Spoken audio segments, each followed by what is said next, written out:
Welcome to today's video where we're going to be looking at Excel and looking at how we can quickly create a drop down menu.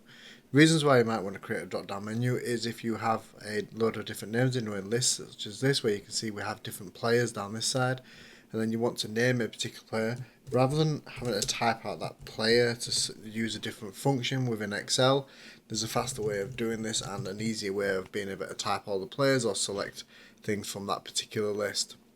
Starting out then, what we're going to do is you want to select the cell that you have. You then want to come up to data.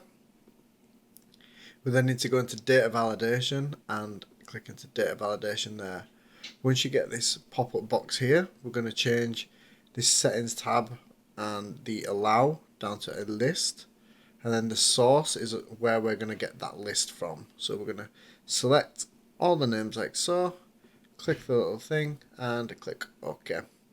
You can see at the side there, once we've done that, we have this little drop down menu here, or this little downwards arrow should I say.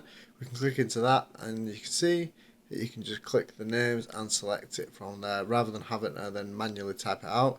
It's a more accurate way of doing it, obviously not having to cause any typo issues or anything like that, and it's a lot faster to find things like that way. So if we take that back as well, rather than going that way, once you click into the cell, to do that with hotkeys, you can press the Alt key, which brings up the selection, AVV, and that'll bring up that nice and quick for you there, rather than having to kind of go up, click, click, click.